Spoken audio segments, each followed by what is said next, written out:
Hello and welcome to Prairie Pulse. Joining us on today's show is the newly elected mayor of Moorhead, Minnesota, Jonathan Judd. Jonathan, thanks so much for joining us today. Thank you for having me. Appreciate it. Well, as we get started, I said newly elected. I don't know how long you can keep newly, but tell the folks a little bit about yourself, your background, and maybe where you're from. Well, again, my name is Jonathan Judd, Mayor of Moorhead. I've been in the area since 1990. I'm originally from Raleigh, North Carolina, and I've been up here off and on. I went to college at NDSU in Fargo. I did my law school at UND in Grand Forks. I did a short stint working in the Twin Cities, but my wife and I moved back up here in 2002.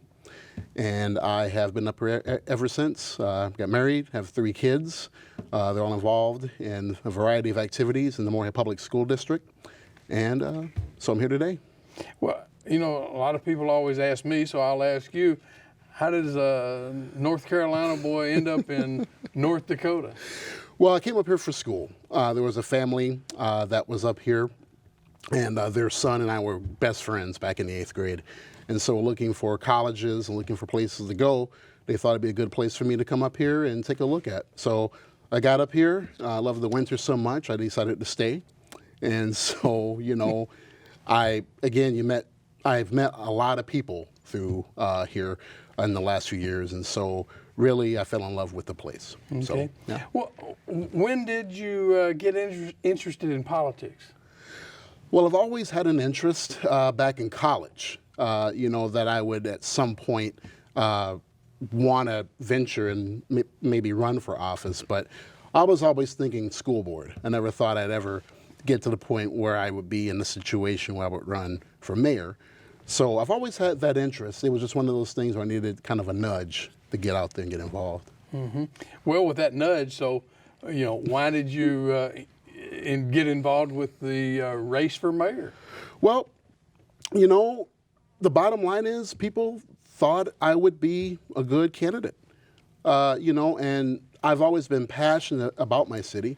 I've been volunteering in a lot of capacities, whether it's volunteering in sports, with coaching, nonprofits, serving on boards.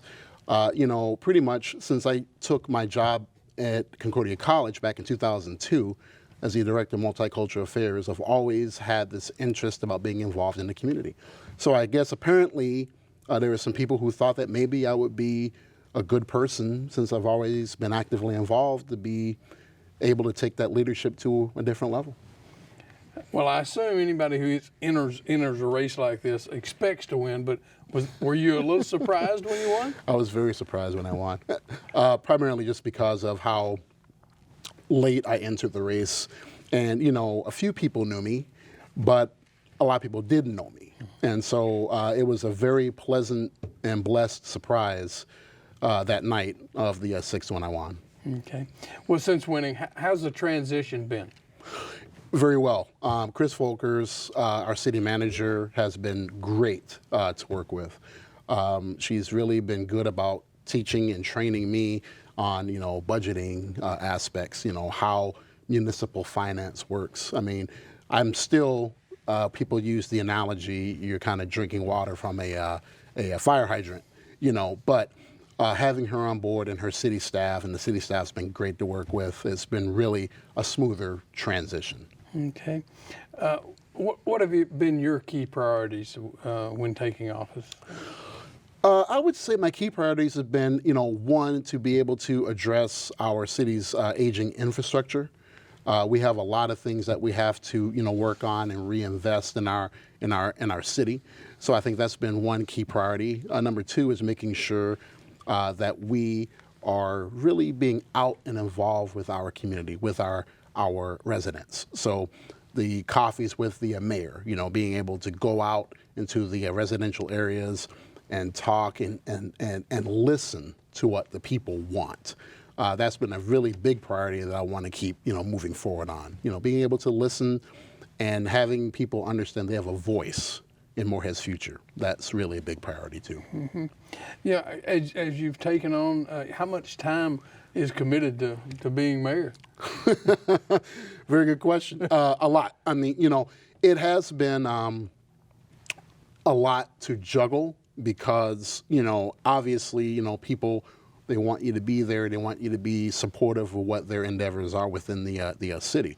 But you know what? I've got a really awesome spouse who's been there for me, and we had a really big conversation, the kids and the family, about how much time this would take.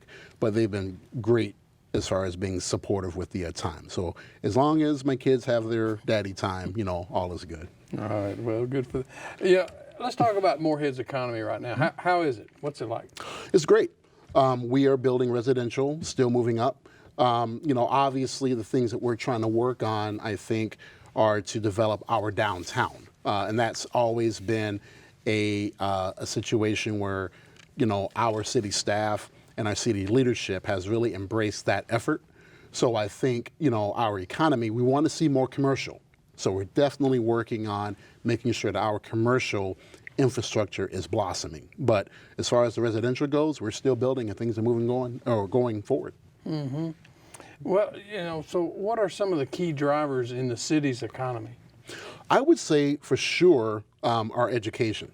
I mean, we've got 3 extremely vibrant colleges with Minnesota State University, Morehead, Concordia, M-State Technical College. I mean, they employ a lot of people, and we have a lot of students there who are living there. They're spending money. So I would say, our education systems, and also I don't want to forget about Morehead Public School District. I mean, with those entities moving forward, that's really going to be the core of what we have going on in our city. Well, with that said, maybe you can expand on that, the importance, or I guess, of having those the 3 institutions you talked about. How important are they for the city and for this area? Extremely. I mean, if you look at it and how I've been talking to people in our community, Concordia College is putting out a lot of well-rounded students, whether it's in education, the arts. Many of my law school classmates came from Concordia College. And so, they're really taking it to a whole nother level as far as what they're also giving to the region as far as workforce. M-State's the same way. We have a lot of students that are coming in, and a lot of diverse students from a lot of diverse backgrounds that are going out and making valuable contributions to their workforce. And we also have the same with M-State. I mean, arguably, a lot of our top teachers, educational administrators are coming out of MSU and Morehead. So I think we have a lot that are coming out of those 3 colleges that are really changing the nature of our region economically. Mm-hmm. Our region around here, has crime gone up in recent years? That's a very good question. I would say you're always going to see, with a population growth, there's always going to be a little bit more, crime. I can tell you, just as a attorney working in the court system, the number of files, I think, has probably gone up somewhat. I don't have, the actual numbers to say, it's gone up this much or how much, but I know that within our 7th Judicial District in Minnesota, there has been an increase in files, from here to St. Cloud. Mm-hmm. Yeah. Yeah. With that said, though, is Morehead a safe place to live? Absolutely. We have a strong commitment in our city staff with our city chief, Chief Shannon Monroe, that we are committed to keeping our city safe. I would say Morehead is an extremely safe city. Yeah, I understand. Yeah, your police force.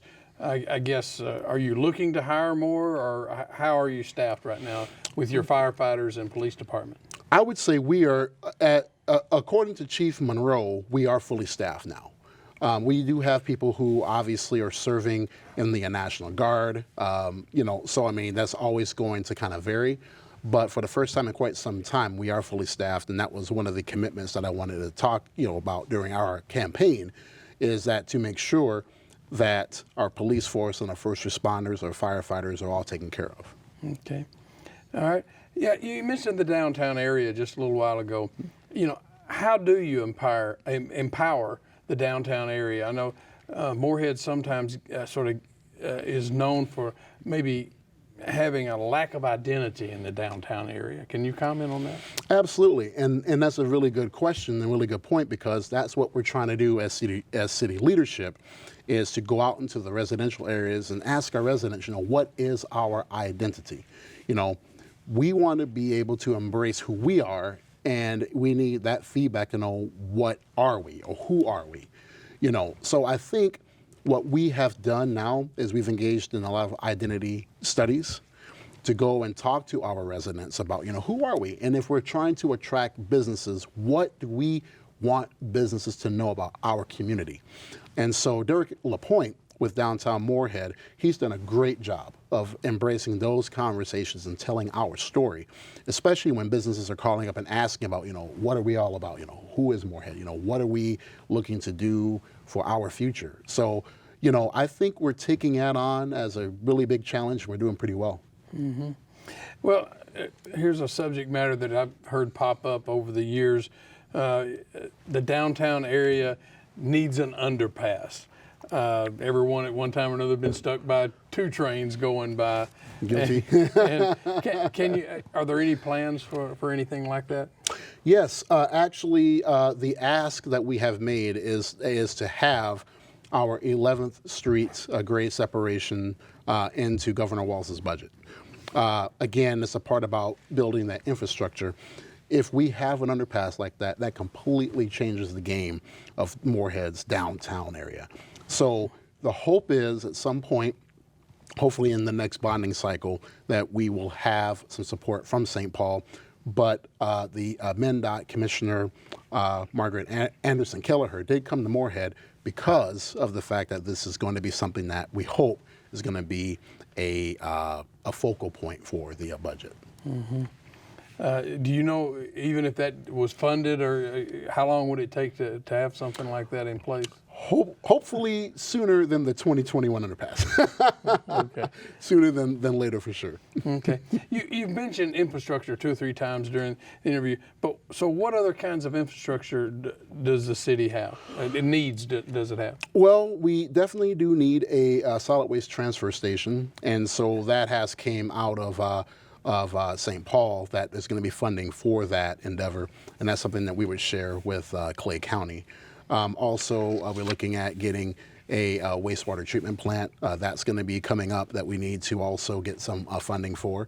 And we're also looking at, there's one more item. We're also looking at funding for our sewer system. We are definitely going to need some upgrade and also some repair in our aging sewer system. And that's one thing that we're going to probably have to really talk about coming up in June. Mm-hmm. Let's talk about the city structure that you've got. Mm-hmm. How many commissioners? You've talked about the staffing at City Hall. Can you give us a breakdown of how all that works? Yeah, 4 wards, 2 council people per ward. So we have 8, and then I make the 9th person. Mm-hmm. And pretty much we all work great together. We have the coffees with the mayor. So in each ward, every month, the goal has been to go to each individual ward and bring the council people from that ward to our coffees. So that's pretty much the breakdown. We're kind of what's called a weak mayor system. So in essence, our city manager and her staff do the day-to-day operations, where we're more of the policy folks. Mm-hmm. Well, so how's your relationship been with the other city commissioner, or with the city commissioners? Excellent.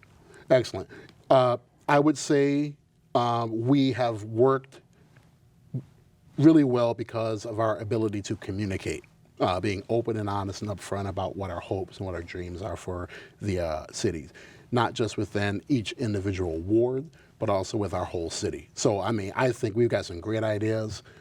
People have been great to talk with, and we're all kind of just talking about our future. And so that's really brought us all together. Yeah. Well, talk a little bit about the balancing act, I'm going to say, with family life, your work life, mm-hmm. and then, of course, your mayorship life of the 3, and balancing all those. It's hectic.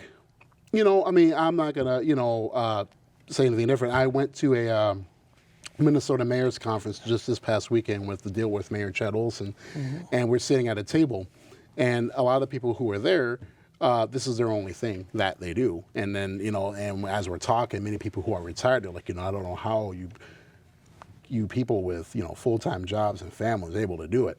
But you know what, though? Just like Mayor Olson stated, we just have a really strong family core and connection. And, the expectations are, if there's times that the city needs you for leadership, you're going to be there.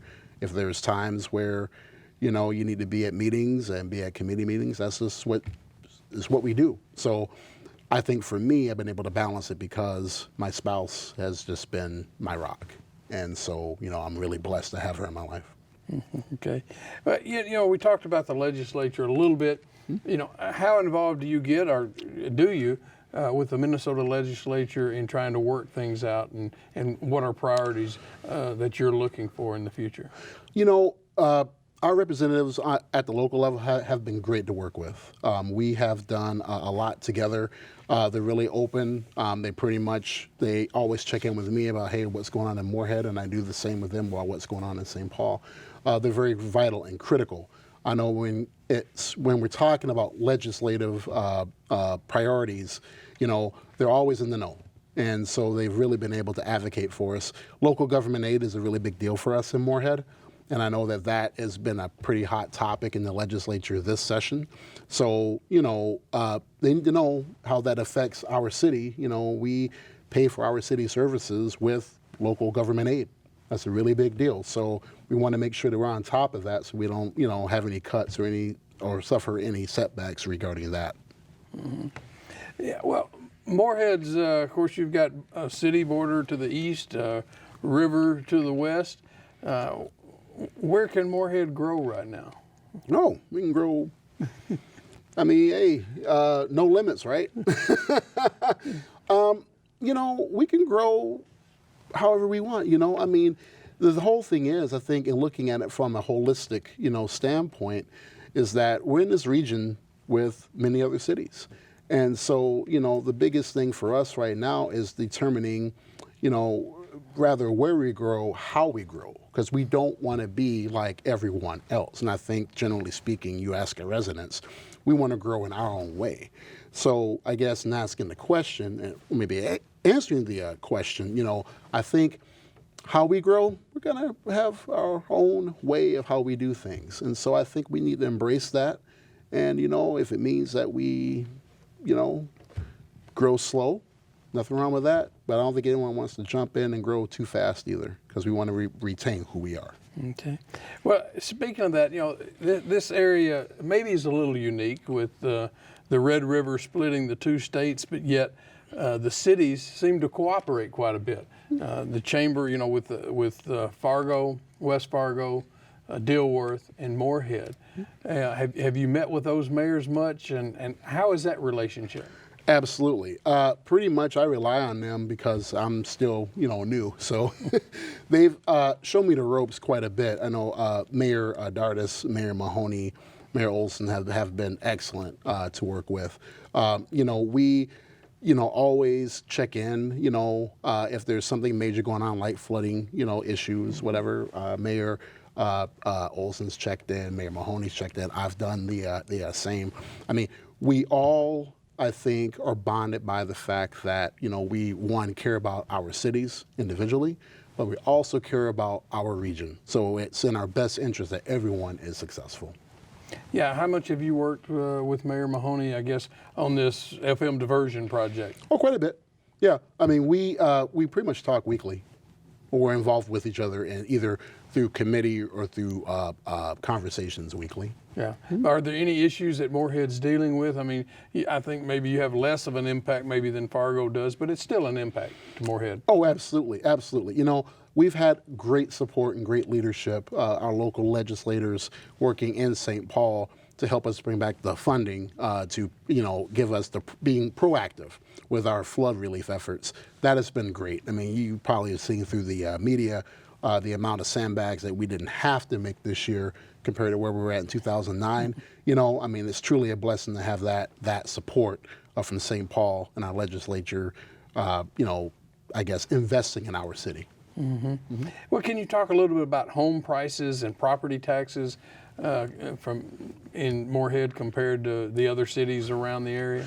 I don't know specific numbers, but from what I've been educated on, we're very competitive.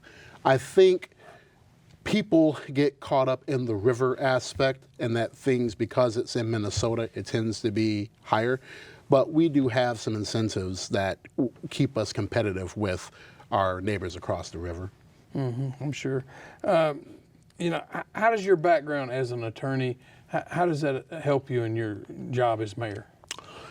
I think it helps pretty good because, for one, you have to be able to, work with a variety of different people. So communication, I think, and learning how to communicate with people from diverse backgrounds, I've got that, based on the nature of what I do as an attorney. But also, I think the ability to, have an even keel, kind of be a level-headed individual when it comes to addressing issues, I think. Because we're confronted with, solving problems and resolving issues on a daily basis. I think that has been a pretty big asset in my background in being able just to network and be able to build relationships. And I think in my, profession, you have to do that. So I think that's something that I really bring to the table as a strength. As a citizen, as you were deciding to run for mayor, and now that you've been in the position for a few months, where do you see your goals and what do you hope to do during your tenure as mayor? I would say what I would like to do is be a part of a foundation.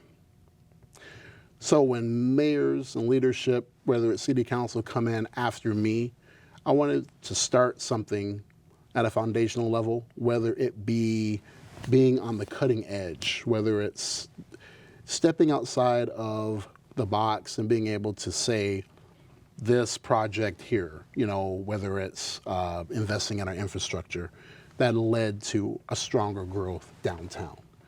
Or if there was something where a big, huge draw to Morehead, whether it be a center of some sort, whether it's an entertainment center or something, that led to something else being a part of Morehead.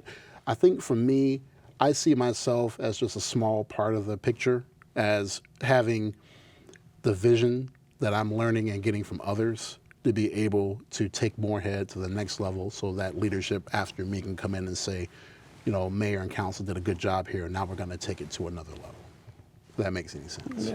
Yeah. You mentioned that you have coffees in every ward.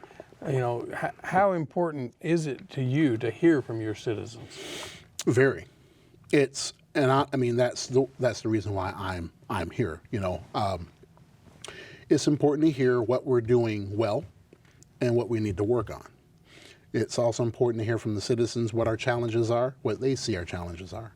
Everyone's got a voice, and I think people want to be heard, and they want you to be a very good listener when it comes to hearing what they have to say. So it's of utmost importance. Well, I don't know for you how it's going to be, but typically, though, when you make one decision, you make some people happy, some people not happy. How do you balance that, and how do you work through that?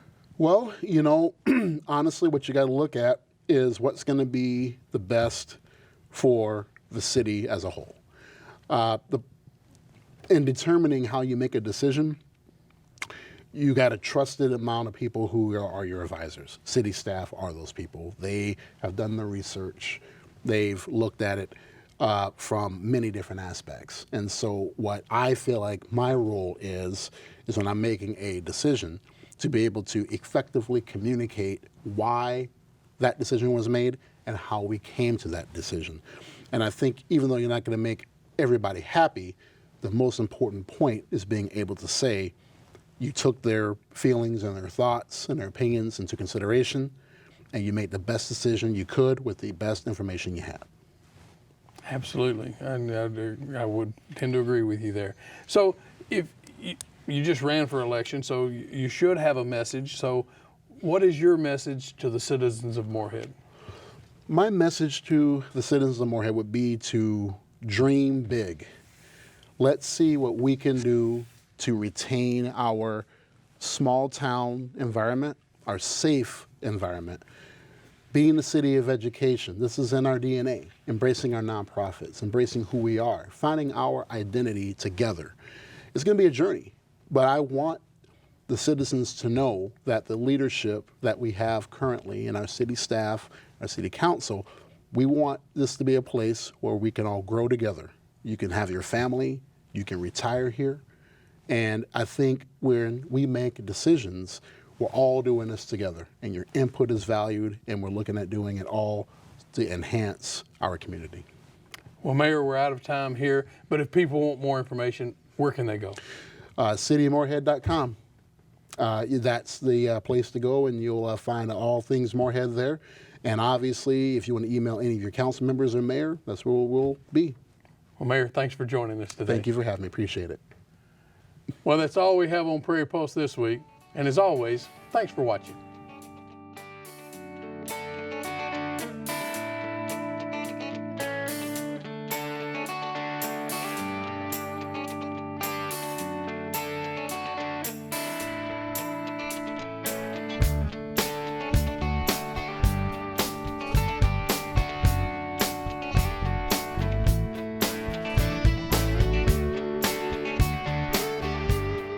Funding provided by the members of Prairie Public.